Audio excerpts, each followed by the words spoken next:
আসসালামু আলাইকুম। সাবেক প্রধানমন্ত্রী শেখ হাসিনার বিচারের রায়কে কেন্দ্র করে যা কিছু আলোচনা সমালোচনা চলছে, নানান ধরনের বিশ্লেষণ চলছে, সেই জায়গা থেকে নতুন একটি খবর দিয়েছে টাইমস অব ইন্ডিয়া যে যেই দিনটিতে অর্থাৎ সোমবার যে ট্রাইব্যুনালে শেখ হাসিনার বিচারের রায় ঘোষিত হচ্ছিল, ঠিক সেই মুহূর্তে ভারতের কলকাতায় আওয়ামী লীগ নেতারা গুরুত্বপূর্ণ বৈঠকে বসেছেন। এবং আমরা জানি যে বিবিসি এর আগে একটি রিপোর্ট করেছিল কলকাতাতে আওয়ামী লীগের দলীয় কার্যক্রম চলছে, দলীয় অফিস ভাড়া নিয়ে, যদিও তার কোনো তথ্য প্রমাণ এটি পাওয়া যায়নি। তবে বৈঠক যে তারা করে এটি মোটামুটি সবাই নিশ্চিত। এবং খোদ ভারতের প্রভাবশালী গণমাধ্যম টাইমস অব ইন্ডিয়া এই খবরটি দিয়েছে। টাইমস অব ইন্ডিয়ার এই খবরের শিরোনাম হচ্ছে আওয়ামী নেতাজ in exile plan stir in Bangla, এবং তাদের কিছু পরিকল্পনার কথাও এখানে জানানো হয়েছে। তবে মিটিংটি ঠিক কোথায় অনুষ্ঠিত হয়েছে সে সম্পর্কে বিস্তারিত এই রিপোর্টে বলা হয়নি। এখানে যেটি বলা হচ্ছে যে আওয়ামী লীগের একজন কেন্দ্রীয় সিনিয়র নেতা তিনি টাইমস অব ইন্ডিয়াকে বলছেন যে 5 আগস্টের পর থেকে এটা নির্ধারণ করে রাখা হয়েছিল যে শেখ হাসিনার বিচার কি হবে। হাসিনাকে রাজনীতি থেকে সরিয়ে দেওয়ার বিষয়ে ক্ষমতাসীনরা উন্মুখ হয়ে আছেন, তাই এ সময় তারা বিচার বিভাগকে হাতিয়ার হিসেবে ব্যবহার করছেন। এবং উবায়দুল কাদেরের মন্তব্য এখানে তুলে আনা হয়েছে টাইমস অব ইন্ডিয়ার খবরে। উবায়দুল কাদের বেশ বিচলিত অবস্থায় সব ধরনের নিউজ পোর্টাল, বাংলাদেশের নিউজ পোর্টাল বা ইন্টারন্যাশনাল নানান ধরনের নিউজ পোর্টাল তিনি দেখছিলেন এবং মুহুর্মুহু তিনি খবর নেওয়ার চেষ্টা করছিলেন যে কি হচ্ছে বাংলাদেশে। টাইমস অব ইন্ডিয়ার খবরে বলা হচ্ছে যে উবায়দুল কাদের মন্তব্য করেছেন এটি ক্যাঙ্গারু কোর্টের প্রহসনের বিচার। তিনি আদালতের বৈধতা নিয়ে প্রশ্ন তুলেছেন, দাবি করেছেন আওয়ামী লীগ ও শেখ হাসিনাকে নির্বাচন থেকে দূরে রাখতে মিথ্যা অভিযোগে এই মামলা করা হয়েছে, এতে আমরা বিস্মিত নই।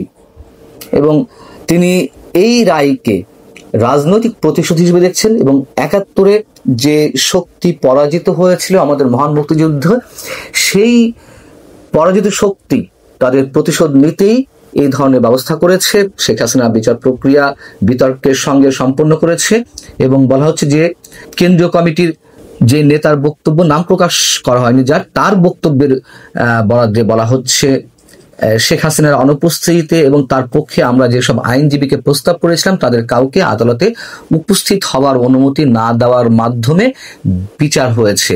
তার আত্মরক্ষার অধিকার সমুন্নত রাখা হয়নি। এই নেতা আদালত গঠনের কারণ নিয়েও প্রশ্ন তোলেন এবং উবায়দুল কাদের যেটি জানিয়েছেন যে খুব শীঘ্রই যমুনা অভিমুখে মার্চ করা হবে, অর্থাৎ প্রধান উপদেষ্টা ডক্টর মোহাম্মদ ইউনূসের যে বাসভবন এখন রাষ্ট্রীয় অতিথি ভবন, সেই যমুনা অভিমুখে মার্চ করা হবে। তবে কবে, কখন, কিভাবে করা হবে এই সব বিষয়ে বিস্তারিত কিছু জানা যায়নি।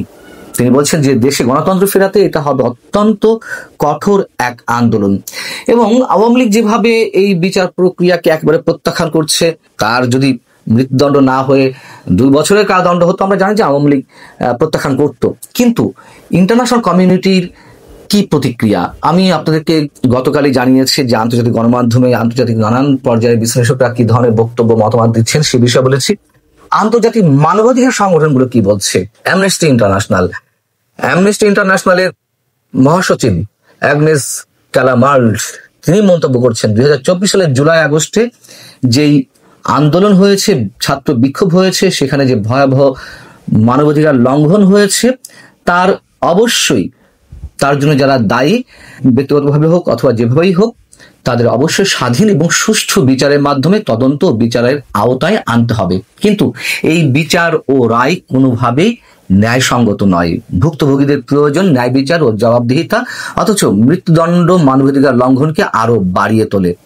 এবং অ্যামনেস্টি ইন্টারন্যাশনাল বলছে যে এই বিচার হয়েছে এমন একটি আদালতে যাকে দীর্ঘদিন ধরে এই সংস্থা অর্থাৎ অ্যামনেস্টি ইন্টারন্যাশনালি স্বাধীনতার অভাব ও অন্যায্য বিচার প্রক্রিয়ার জন্য সমালোচনা করে আসছে। তাছাড়া আসামির অনুপস্থিতিতে এই নজিরবিহীন দ্রুত বিচার ও রায় এত বড় ও জটিল মামলায় যথাযথ সুষ্ঠু বিচারের বিষয়ে গুরুতর উদ্বেগ সৃষ্টি করেছে। শেখ হাসিনাকে আদালত নিযুক্ত আইনজীবী দিয়ে প্রতিনিধিত্ব করানো হলেও আত্মপক্ষ সমর্থনের প্রস্তুতির সময় ছিল স্পষ্টতই অপ্রতুল। এর সঙ্গে যুক্ত হয়েছে এমন অভিযোগ যে পরস্পর বিরোধী প্রমাণ নিয়ে আসামি পক্ষকে জেরা করতে দেওয়া হয়নি, যা বিচারকে আরো অনিয়মের দিকে ঠেলে দিয়েছে। বাংলাদেশে এমন একটি বিচার ব্যবস্থা প্রয়োজন যা একেবারে নিখুঁতভাবে ন্যায়সঙ্গত, সম্পূর্ণ নিরপেক্ষ, পক্ষপাতহীন এবং কোনোভাবেই মানবাধিকার লঙ্ঘনকারীর জন্য মৃত্যুদণ্ড ব্যবহার করে না। জাতিসংঘ বলেছে যে এই মুহূর্তে এই বিচারের রায় খুবই গুরুত্বপূর্ণ, তারা গুরুত্বপূর্ণ হিসেবে উল্লেখ করেছে, কিন্তু তারপরেও তারা এই বিচারে কিন্তু সন্তুষ্টি প্রকাশ করেনি, স্বস্তি প্রকাশ করেনি। একইভাবে ইন্টারন্যাশনাল ক্রাইসিস গ্রুপ সম্পর্কে আপনাদের সামান্য কিছু জানিয়েছিলাম আমার এর আগের কন্টেন্টে। পরবর্তীতে বিস্তারিত মন্তব্য তাদের পাওয়া গেছে। আইসিজি বিচার প্রক্রিয়াকে তুমুল সমালোচনার মধ্যে রেখে বলছে যে আসামির অনুপস্থিত হওয়া বিচার প্রায় বিতর্কের সূত্রপাত করে। এই মামলার ক্ষেত্রে যে দ্রুততার সঙ্গে শুনানি হয়েছে সেটা এবং বিবাদী পক্ষের স্পষ্টত সুযোগ সুবিধার ঘাটতিও সুষ্ঠু বিচার নিয়ে প্রশ্ন তৈরি করে।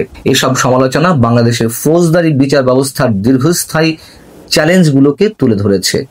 2024 সালের আগস্টে ক্ষমতায় আসার পর দেশটির অন্তর্বর্তী সরকার এসব চ্যালেঞ্জ সমাধান করতে পর্যাপ্ত ব্যবস্থা নেয়নি। অথচ আমরা শুনছি সংস্কার সংস্কার সংস্কার, শুনতে শুনতে আমাদের কান ঝালাপালা হয়ে গেছে। যাই হোক, ইন্টারন্যাশনাল ক্রাইসিস গ্রুপ বলছে এসব সমালোচনায় শেখ হাসিনার কর্মকাণ্ড, আওয়ামী লীগ নেতৃত্বের কর্মকাণ্ড বা আইন শৃঙ্খলা রক্ষাকারী বাহিনীর একটি অংশের কর্মকাণ্ডকে হালকাভাবে নেওয়ার জন্য ব্যবহার করা উচিত না। অর্থাৎ তারা যে বলছে যে এই বিচার প্রক্রিয়া সুষ্ঠু প্রক্রিয়ার মাধ্যমে সম্পন্ন হয়নি, আসামির অনুপস্থিতি হয়েছে, কিংবা সাক্ষীদেরকে যথাযথ প্রক্রিয়ায় জেরা করা হয়নি, এই সমালোচনার কারণে আওয়ামী লীগের নেতাদের যে কর্মকাণ্ড, অপরাধমূলক কর্মকাণ্ড কিংবা আইন শৃঙ্খলা রক্ষাকারী বাহিনীর বিরুদ্ধে যে ধরনের অভিযোগ রয়েছে সেগুলোকে হালকাভাবে নেওয়ার কোনো কারণ নেই। যাই হোক, এখন বিষয় হচ্ছে দর্শক, বিচারে কি হবে এটি মোটামুটি শেখ হাসিনার পক্ষের কিংবা শেখ হাসিনার তুমুল বিরোধী সব পক্ষেরই ধারণা জন্মেছিল এবং সেটিই হয়েছে। কিন্তু সেটি যে সমালোচনা ঊর্ধ্বে থাকবে না, বিশেষজ্ঞ মহল যে ধারণা করছিলেন ঠিক সেটি আন্তর্জাতিক মানবাধিকার সংগঠনগুলো তারা জানিয়ে আসছে। এবং যমুনা অভিমুখে যে মার্চ করার ইঙ্গিত দেওয়া হচ্ছে বা ঘোষণা মোটামুটি এসেছে, কিন্তু কবে, কখন, কোথায়, কিভাবে এগুলো বিস্তারিত জানা যায়নি। সেটি নিয়ে স্বাভাবিক সন্দেহ জাগতে পারে যে এই অবস্থা আওয়ামী লীগ এই কর্মসূচি কতটা গুরুত্বের সঙ্গে পালন করতে পারবে। এবং নিঃসন্দেহে এটি বলা যায় শেখ হাসিনার বিচারের রায় এটি বাংলাদেশের রাজনীতিকে আরো টালমাটাল করবে, সেটি যেভাবেই হোক। এবং এই মন্তব্য খোদ আন্তর্জাতিক বিশেষজ্ঞদের। ভালো থাকুন সবাই, আল্লাহ হাফেজ। অবশেষে তাইজুল কোর্টের সাজানো রায়টা পাঠ করা হলো, বিচারপতিদের দিয়ে পাঠ করানো হলো। এই রায়টা কি হবে এটা আমরা আগের থেকেই জানতাম। তারপরেও আজকে সকালে একজন আমাকে ফেসবুকে বললেন যে ভাই, প্রথমে এই শেখ হাসিনাকে যাবজ্জীবন দেওয়া হবে এবং এই যাবজ্জীবন কারাদণ্ডের প্রতিবাদে জামাত, শিবির এরা শাহবাগে একটা আন্দোলন গড়ে তুলবে এবং তখন পরবর্তীতে এটা কনভার্ট করা হবে মৃত্যুদণ্ডে।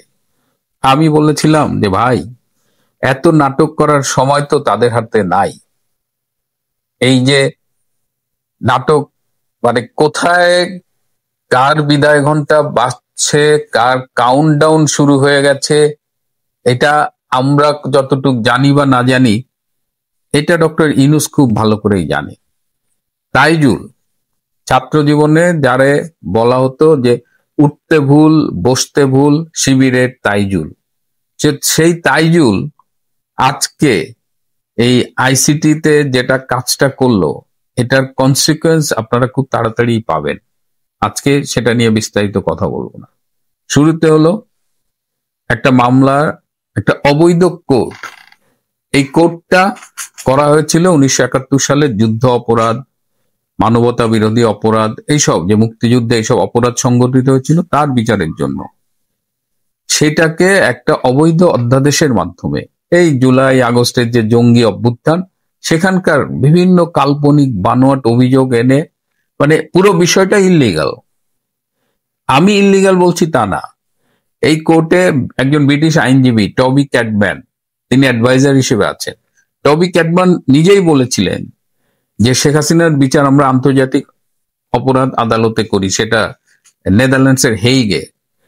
কিন্তু তাইজুল বাহিনী রাজি হয়নি, কারণ হেগে গেলে তো আর এইভাবে মনের মতো ইচ্ছা মতো বিচার ম্যানিপুলেট করা যাবে না। তাইজুল বাহিনী সমস্ত আইনের প্রতি বৃদ্ধাঙ্গুলি দেখিয়ে এই আইসিটিতে অবৈধভাবে এই মামলাটার বিচার করেছে। এই মামলার এতগুলো অসঙ্গতি, প্রথমত তো এই কোড অবৈধ, দে হ্যাভ নো রাইটস এই অপরাধ যারা যেগুলো দাবি করছে এটা বিচার করার জন্য এই আদালতটা অ্যাপ্রোপ্রিয়েট আদালত না, তারা নর্মাল আদালতে যাইতো। তো এটা প্রথমেই মানে বাতিল হয়ে যায়, তারপরে আসলে আর কোনো আলোচনার দরকার হয় না। তারপরেও কিছু বিষয় আমি একটু আলোচনা করতে চাই। এইখানে এই তাইজুলটা কে? এইখানে যখন ৭১-এর মানবতা বিরোধী অপরাধ, যুদ্ধ অপরাধী এদের বিচার হচ্ছিল, তখন তাইজুল ছিল ওই অপরাধীদের আইনজীবী। সে এখন পলিটিক্যাল হয়ে গেছে চিফ প্রসিকিউটর, সরকার পক্ষের আইনজীবী। এটা কেমনে হয়? এখানে স্পষ্ট কনফ্লিক্ট অফ ইন্টারেস্ট, এটা সম্ভব না। জাতিসংঘকে আয়না আপনি একটা তদন্ত করাইলেন, তদন্তের রিপোর্ট দিলেন, জাতিসংঘ বলতেছে ১৪০০ মারা গেছে, আপনি বলতেছেন ৮০০ মারা গেছে। সেই সময় পেপার ঘাটে দেখা যায় ১৫০-২০০। এই ১৫০-২০০ আবার কারা মারছে? কিছু মারা গেছে পুলিশের গুলিতে বা আইন শৃঙ্খলা রক্ষাকারী বাহিনীর হাতে। কেন আইন শৃঙ্খলা বাহিনী রক্ষাকারী বাহিনী গুলি করেছিল? বিকজ জাতীয় স্থাপনা, কেপিআই, জাতীয় গুরুত্বপূর্ণ স্থাপনাগুলো ধ্বংস করছিল, তখন পুলিশ বাধ্য হয়ে গুলি করেছে। এবং পুলিশ যে গুলি করেছে এই সবগুলো কিন্তু ডকুমেন্টেড এবং আইন মেনে করা হয়েছে। পুলিশ যে আইন মেনে গুলি করেছে এটা আমি বলছি না, এটা কে বলছে? এটা জাতিসংঘের যে তদন্ত, এই হিউম্যান রাইটস কমিশনের যে তদন্ত রিপোর্ট, সেখানে কিন্তু এই যে অনুচ্ছেদ ৯৮, ৯৯, ১১১, ৩০০, ৩১৪ এই ধরনের পুলিশি অ্যাকশনকে বৈধতার কথা বলা হয়েছে। তাহলে এবার বলেন যে